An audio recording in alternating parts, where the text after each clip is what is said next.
রাহমাতুল্লাহি আলাইহি বলেন, ভাই তুমি এত তাড়াতাড়ি আজকে চলে যাচ্ছ কেন?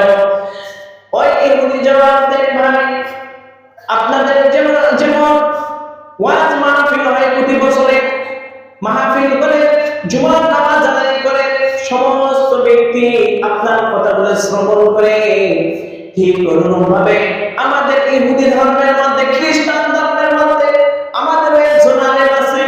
এই আলেম প্রতিনিয়ত প্রতি বছরে আমাদেরকে তালিম দেয়, শিক্ষা দেয়। আমরা সেই তালিমের মধ্যে আজকে চলে যাচ্ছি। এরপর জুনাইদ বাগদাদী রাহমাতুল্লাহ আলাইহি বলেন, ভাই মুসলমান, ভাই ইহুদি, তুমি তোমার সঙ্গে আমাকে নিয়ে যাও। এরপর ইহুদি জবাব দেয়, হুজুর আপনি চাইলেও তো আমার সঙ্গে যাইতে পারবেন না, কারণ সেখানে কোনো মুসলমান ব্যক্তি থাকে না। যদি কোনো মুসলমান ব্যক্তি ওই ইহুদির ওয়াজ শোনার জন্য চলে যায়, তখন আমাদের ওই হুজুর সব জানতে পারেন।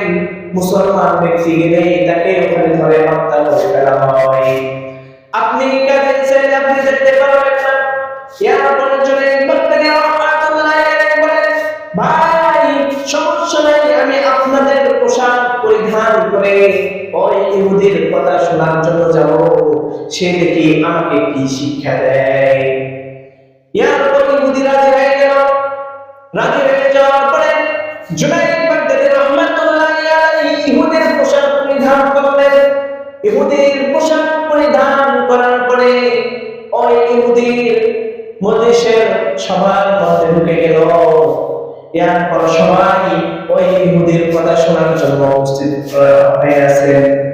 হঠাৎ করে একজন ইহুদি জিজ্ঞেস করলো, হুজুর ওই ইহুদির যে বড় নেতা আছে তাকে জিজ্ঞাসা করলো, হুজুর প্রতি বছরের নাই আপনি এখানে আসার পরে আমাদেরকে বয়ান করে, কিন্তু আজকে কেন আপনি কোনো বয়ান করতেছেন না, কারণ কি?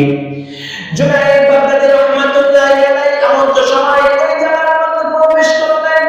প্রবেশ করার পরে জুনাইদ বাগদাদী রাহমাতুল্লাহি আলাইহি দেখতে পেলেন এক বড় উঁচু এক সিংহাসনের মধ্যে ইহুদির এক নেতা বসে আছেন, বৃদ্ধ এক নেতা। এরপর ওই বৃদ্ধ ইহুদির নেতা তাকে বলল, আজকে আমি কোনো কথা বলবো না। এরপর সমস্ত লোক তাকে জিজ্ঞাসা করলো, হুজুর কারণ কি? আপনি আজকে আমাদেরকে বয়ান করবেন না কেন? বলে যে আমার এই সবার মধ্যে একজন মুসলিম ব্যক্তি প্রবেশ করেছে, এই কারণে আমি এটা জানতে পেরেছি এই সবার মধ্যে একজন মুসলিম ব্যক্তি আছে, এই কারণে আমি কোনো বয়ান করব না। এরপর জুনাইদ বাগদাদী রাহমাতুল্লাহি আলাইহি আশ্চর্য হয়ে গেলেন। এরপর ইহুদি বলতেছে, কে সেই মুসলমান? কে সেই মুসলমান? আমার সামনাসামনি বলে দাও, নয়তো আমি তাকে হত্যা করে ফেলবো। যদি আগে আগে শিকার হয়ে যায় তাহলে সেই মুসলমান ব্যক্তিকে আমি হত্যা করব না। এরপর ইহুদির পণ্ডিতা বলল, বলো কে সে মুসলমান? এরপর জুনাইদ বাগদাদী রাহমাতুল্লাহি আলাইহি বললেন, হুজুর আমি। হাত উঁচু করে দিলেন। এরপর ইহুদির পণ্ডিতা জিজ্ঞাসা করলেন, আচ্ছা তুমি কেন এখানে আসছো? এবার জুনাইদ বাগদাদী রাহমাতুল্লাহি আলাইহি বললেন, হুজুর আমি আপনার আলোচনা শোনার জন্য আছি, আপনি কি আলোচনা করেন এখানে? এরপর জুনাইদ বাগদাদী রাহমাতুল্লাহি আলাইহি ওই ইহুদি ব্যক্তি জিজ্ঞাসা করলো, আচ্ছা আমি কি আলোচনা করব, আপনি যেহেতু শোনার জন্য আছেন, কারণ কি?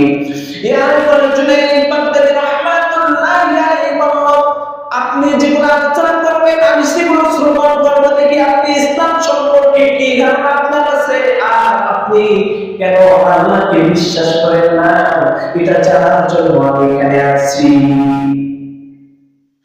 এরপর জুনাইদ বাগদাদী রাহমাতুল্লাহি আলাইহি তাকে ইহুদি ওই জুনাইদ বাগদাদী রাহমাতুল্লাহি আলাইহি বলল, আমি আপনার কাছে একটি প্রশ্ন করব, দুইটি প্রশ্ন করব, আপনি যদি উত্তর দিতে পারেন তাহলে আপনাকে কোনো হত্যা করা হবে না, কোনো অত্যাচার করা হবে না, কোনো জুলুম করা হবে না, আপনি এখান থেকে সহিহ সালামতে চলে যেতে পারবেন। এরপর বললেন জুনাইদ বাগদাদী রাহমাতুল্লাহি আলাইহি বলেন, ইনশাআল্লাহ আমি আপনার প্রস্তাবে রাজি হয়ে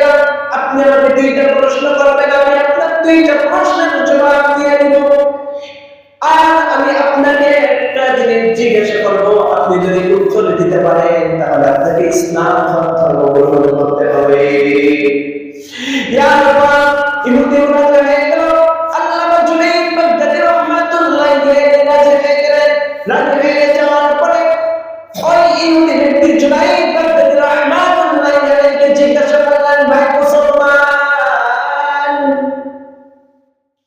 তুমি বলো আল্লাহ রাব্বুল আলামিন যেহেতু জান্নাত বানিয়েছেন, জাহান্নাম বানিয়েছেন, জান্নাতে যখন মানুষ প্রবেশ করবে, জান্নাতে প্রবেশ করার পরে যে খাবার খাবে, জান্নাতি খাবার খাবে, সেই খাবার খাওয়ার কারণে তাদের পেশাব পায়খানার প্রয়োজন হয় না কেন? আপনি আমাকে এই জবাবটা দিয়ে দিবেন। ইয়ার মুসলমান ব্যক্তি বলল, দ্বিতীয় নম্বর প্রশ্ন কি? দ্বিতীয় নম্বর প্রশ্নের কথা বলল, আল্লাহ জান্নাতের মধ্যে এত খাবার উৎপন্ন করেছেন, এত খাবার নাজিল করেছেন, এত খাবারের আয়োজন করেছেন, সমস্ত ব্যক্তি সারা জীবন খেলেও যে ওই খাবার শেষ হবে না, কারণ কি? ইয়ার পরে জুনাইদ বাগদাদী রাহমাতুল্লাহি আলাইহি বলল, ভাই ইহুদি, তুমি আমার কথা শ্রবণ করো, আমি তোমার কথার জবাব দিয়ে দেব। ইয়ার পরে জুনাইদ বাগদাদী রাহমাতুল্লাহি আলাইহি বলতেছেন, ইহুদি, তুমি কত প্রশ্ন করেছিলেন? আল্লাহ রাব্বুল আলামিন জান্নাত বানিয়েছেন, জান্নাতে যাওয়ার পরে যত খাবার খাবে, এই খাবার খাওয়ার কারণে মানুষের পেশাব পায়খানার প্রয়োজন হয় না কেন? জুনাইদ বাগদাদী রাহমাতুল্লাহি আলাইহি বলেন, আল্লাহ রাব্বুল আলামিন জান্নাত নাযিল করেছেন, জান্নাত বানিয়েছেন, জাহান্নাম বানিয়েছেন। ওই জান্নাতের মধ্যে প্রবেশ করবে মুমিন মুত্তাকিন ব্যক্তিরা, মুসলমান ব্যক্তিরা। আল্লাহু আকবার। এই জান্নাতে যখন এই মুমিন মুত্তাকি পরহেজগার ব্যক্তি জান্নাতের মধ্যে প্রবেশ করবে, বাহ্যিক দৃষ্টিতে দুনিয়ার জমিনে পেশাব পায়খানা তো অনেক দুর্গন্ধ ছড়ায়। জান্নাত একটা শান্তির জায়গা, এই জায়গার মধ্যে কোনো অশান্তি থাকবে না। যদি কেউ ওই জায়গার মধ্যে পেশাব পায়খানা করে, তাহলে তো মুমিন মুসলমান ব্যক্তির কষ্ট হবে দুর্গন্ধের কারণে। আর জান্নাত এমন একটি আল্লাহ রাব্বুল আলামিন জান্নাত বানিয়েছেন, এই জান্নাতের মধ্যে কোনো দুঃখ নাই, শুধু শান্তি আর শান্তি। এই জায়গার মধ্যে যখন মুমিন মুত্তাকিন ব্যক্তিকে মহান আল্লাহ রাব্বুল আলামিন জান্নাতের খাবার দিয়ে দেন, আল্লাহ রাব্বুল আলামিন বলেন, যখন আমার বান্দা এই খাবারগুলো গ্রহণ করে ফেলে, খেয়ে ফেলে, এই খাবারগুলো পেটের ভিতরে যাওয়ার পরে হজম হয় কেমনে? আল্লাহ রাব্বুল আলামিন বলেন, ওই সমস্ত বান্দার পেশাব পায়খানার প্রয়োজন হবে না জান্নাতের মধ্যে। আল্লাহ রাব্বুল আলামিন বলেন, তাদের একটা ভেপুর চলে আসবে, একটা ভেপুর চলে আসার কারণে ভিতর থেকে সব যেগুলো খাবার খেয়েছে সবগুলো বেশকে আম্বরের ঘ্রাণ হয়ে জান্নাতের মধ্যে ছড়িয়ে যাবে। সুবহানাল্লাহ। ইয়ার পরে জুনাইদ বাগদাদী রাহমাতুল্লাহি আলাইহি বলেন, ভাই আশা করি আপনি আপনার জবাব পেয়ে গেছেন। ইহুদি বলে, হ্যাঁ ভাই, আপনার জবাব পেয়ে গেছে।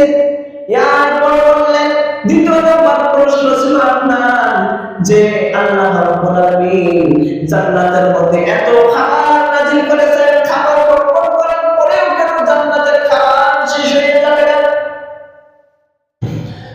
দ্বিতীয় নম্বর প্রশ্নের জবাব দিয়ে দিতেছেন আল্লাহ জুনাইদ বাগদাদী রাহমাতুল্লাহি আলাইহি। বলতেছে, আল্লাহ রাব্বুল আলামিন মুসলমানকে একটা শ্রেষ্ঠ কিতাব দিয়েছেন। কিতাবের নাম কি বলুন তো? আল কোরআন। পবিত্র কোরআন কারীম মহান আল্লাহ রাব্বুল আলামিন আমাদের শ্রেষ্ঠ কিতাব হিসেবে দান করেছেন। এবার ইহুদিকে প্রশ্ন করে, আল্লাহর এই কোরআন যদি কেউ প্রতিদিন তেলাওয়াত করে, বলুন সুবহানাল্লাহ। রাব্বুল আলামিন বলেন, একটি আয়াতের বিনিময়ে, একটি হরফের বিনিময়ে মহান আল্লাহ রাব্বুল আলামিন বান্দার আমলনামার মধ্যে 10টি করে সওয়াব লিখে দিয়ে দেন। বলতেছেন, কাজে যখন মুসলমান ব্যক্তি এই কোরআনুল কারীম তেলাওয়াত করে, বরং কোরআনের আয়াত পড়ে না, আর মুসলমান ব্যক্তির জেহেন পরিষ্কার হয়ে যায়, কোরআন আরো পরিষ্কার হয়ে যায়। জেহেনের মধ্যে ওই কোরআন সুন্দরভাবে পরিষ্কার হয়ে থাকে, হিফজ হয়ে যায়, মুখস্থ হয়ে যায়, কিন্তু কোরআনের আয়াত কোনোদিন পড়ে যায় না। ঠিক অনুরূপভাবে মহান আল্লাহ রাব্বুল আলামিন জান্নাতি ব্যক্তিদেরকে যে খাবার দিয়েছেন, আল্লাহ রাব্বুল আলামিনের জান্নাতের খাবার কিঞ্চিৎ পরিমাণও কমে যাবে না। ইয়ার পরে ইহুদি বলে যে, আমি জবাব দিয়ে গেছি তোমার দুইটা প্রশ্নের। এবার জুনাইদ বাগদাদী রাহমাতুল্লাহি আলাইহি বলেন, হুজুর আমি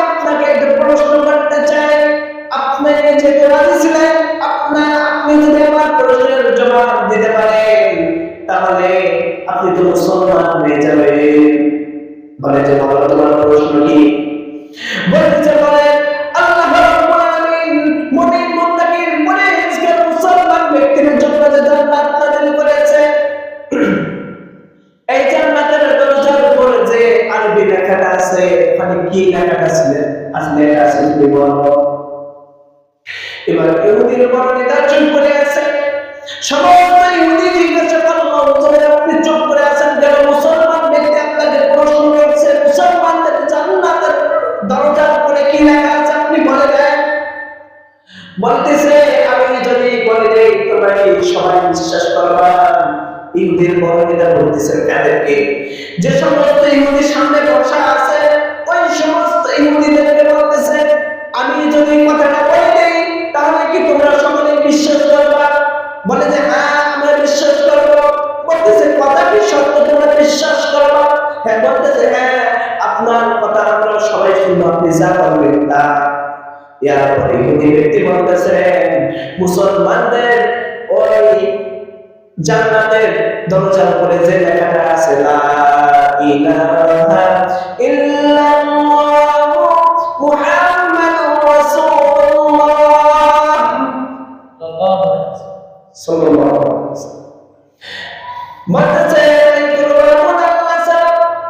একমাত্র আল্লাহ আমাদের খোদা, আল্লাহ ছাড়া অন্য দ্বিতীয় কোনো খোদা নাই।